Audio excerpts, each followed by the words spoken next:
So hey guys, we'll be continuing with the IGCSE past papers for May-June 2016, Chemistry 0620, Paper 4. So we're going to continue where we left off after the whole electrolysis part, which is in the previous video, and we move on to organic chemistry, which is a favorite topic for the IGCSE, because every paper they seem to ask this. Something which I find really interesting, because if you memorize your concepts, that's a lot of marks you can make. So anyways, without much ado, we're going to get straight on moving with the question. So it reads, hydrocarbons are compounds which contain hydrogen and carbon only. That's the first part. So 10 centimeters cube of gaseous hydrocarbon CXHY, yeah, I presume you have to find that, are burnt in 100 cm cube of oxygen, which is an excess of oxygen. So after cooling to room temperature and pressure, there is 25 cm cube of unreacted oxygen, 50 cm cube of carbon dioxide, and some liquid water. So we assume that in this question, complete combustion has occurred. Complete combustion, which is basically to say that it's burnt in an excess of oxygen. Well, it does say that. So it's, well, it says 100 cm cubes of oxygen, which is an excess.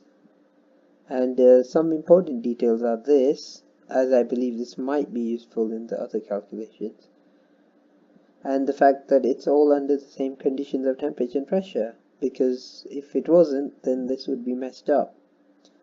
So part 1, what is meant by an excess of oxygen? So an excess is basically there's more than enough oxygen to react with the hydrocarbon. More than enough to react of O2 to react completely, basically, you can say completely, with the hydrocarbon, which makes sense. In addition, you could say some O2 left at the end, which does make sense, because this is an excess, so you're going to have so you're going to get left, it's not all going to react basically at end. And that's one point. So second part is, what was the volume of oxygen that reacted with the hydrocarbon? So this one comes from the subtraction of these two. This is the total at the beginning. This is the end volume of oxygen remaining. So the reaction must have been 100 minus 25, which is 75 cm cube. Comes from 100 minus 25, initial minus final in this scenario. So you have to complete the table of with the smallest whole number ratio of volume of hydrocarbon reacted, volume of oxygen reacted, and volume of carbon dioxide reacted. So you've got your values. You've got 10, which is it's going to be the limiting reagent, so it's going to be exactly 10. I'm going to put that on top because this is not going to be a whole number ratio, simple whole number ratio. It's not going to be the smallest one. So that reacts with 75, which we derived in the previous question, and 50, because that's at the end. Again, you're assuming all the gases are going to stay in place.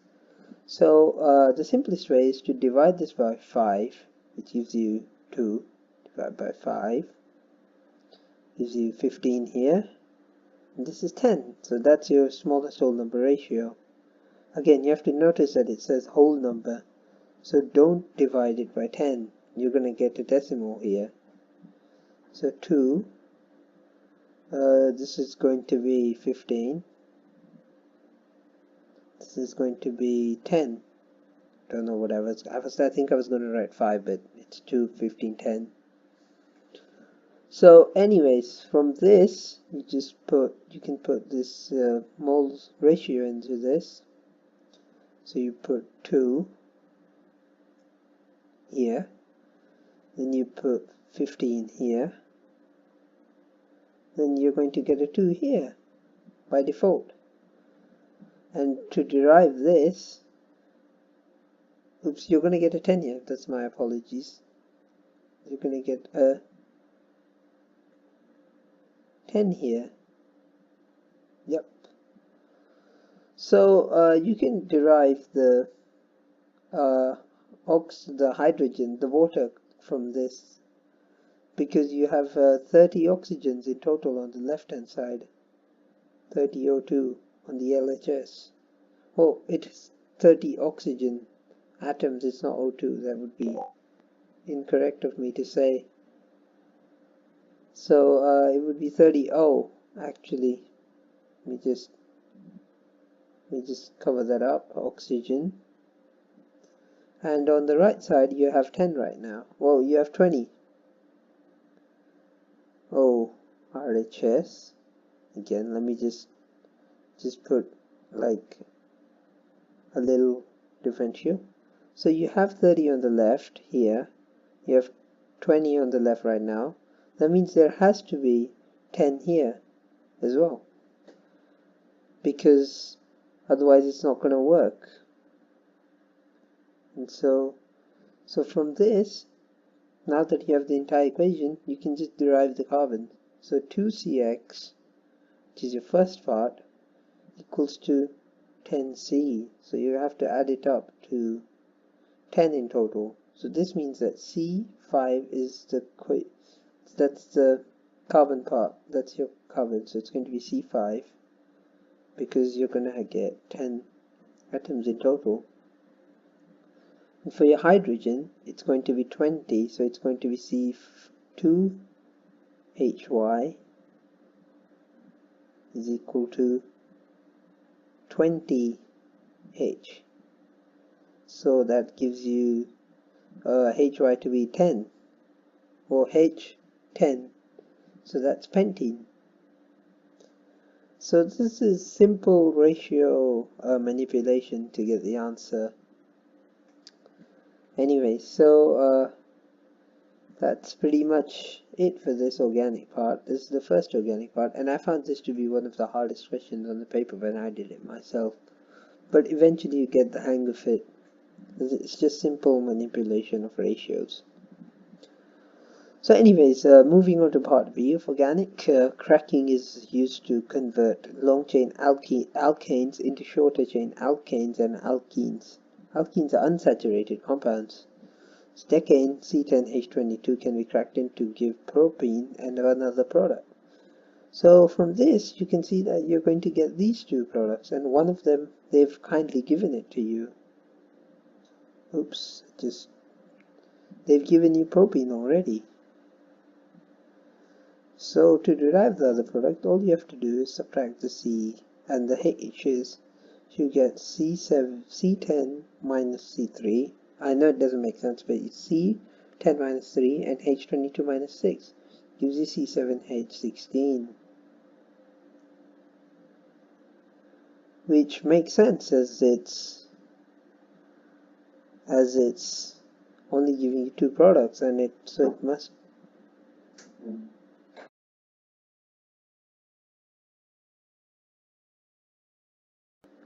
And this makes sense in that you're going to get these two products made. So yeah, so the second part is what is meant by the term unsaturated. So unsaturated means basically contains a double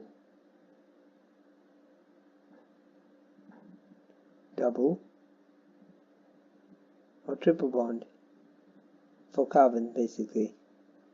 So propene, alkenes, alkynes are unsaturated. C means it's unsaturated. C triple bond C, that's unsaturated again. So that's pretty much it for this question. That's a simple definition. You have to memorize it, but that's what an unsaturated compound means. It's a compound that where the carbon-carbon bond, but not all are single bonds, so you have a double or a triple bond. So describe a test which shows that propene is an unsaturated compound. So the test is called This is qualitative analysis. So the test is called a bromine water test. You could say add to start, but so this is one of the distinguishing features of an alkene. So the result obtained is orange. Well, it's a color change. Orange becomes colorless.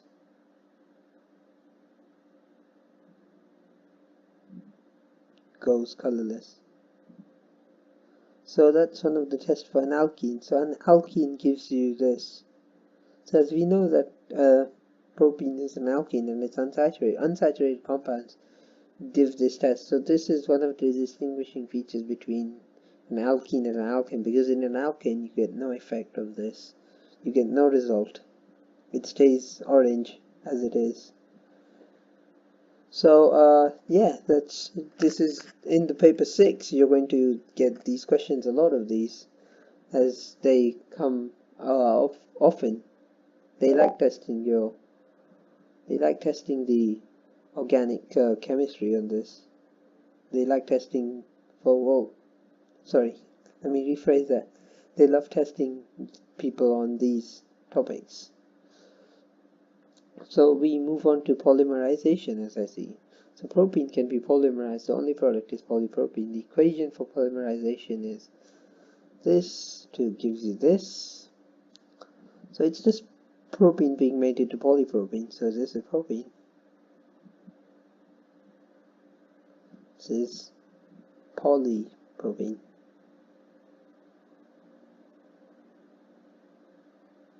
Which is a type of plastic, if I'm not wrong. So as we see that there's no other small products like water or HCl, this is actually an addition polymerization instead of a condensation. There's two types of polymerization that occur, or the IGCSE teaches about. I'm not sure if there's any more, because in the IB we haven't looked into detail into it. So the fact that you get repeating units, same repeating units, monomers, which are the same, means that this is addition polymerization, not condensation. So deduce the maximum mass of polypropene that could be made from 1 kilogram of propene. So you can see the ratio is 1. Ignore the n, that's to signify how many of these react to give this many. This could be 1 as well. But so if the masses are the same, 1, 1, so you're going to get 1 kilogram, which is interesting in that you get the same amount of mass, but you're assuming that you're converting everything into polypropene, which does not happen on a real scale. So give the empirical formula of propene in the next question, polypropene as well. So empirical formula, this is a definition you have to learn. So it's basically simplest whole number ratio. This is not the molecular formula. Do not get those two confused. Whole number ratio. So propene is straightforward, C3H6. So 3s2 gives you 1s2, which is CH2. So polypropene, incidentally, is also CH3, C3H6, N. So ignoring the N part like you ignored it here, you get the same empirical formula, you get CH2. Interesting to note, in my IGCSE I thought you had to put the N, but now that I've learnt it, it doesn't make sense that you put the N like I did, which is wrong. And I checked the mark scheme and CH2 makes sense, which makes sense because the N can be anything, but the monomer is going to stay the same, C3H6 basically. So yeah, that's pretty much it. So this part is your polymerization. This is a topic that people find confusing, especially with condensation. You have like stuff like nylon and stuff, nylon and Kevlar, I believe, but it's really confusing with that. but this addition is pretty simple. So anyways, we'll be continuing with the part 6 in another video, since it's already 15 minutes and I've explained the organic part. So we'll be continuing with that in the future videos, which I shall try to get on soon. So thanks for watching.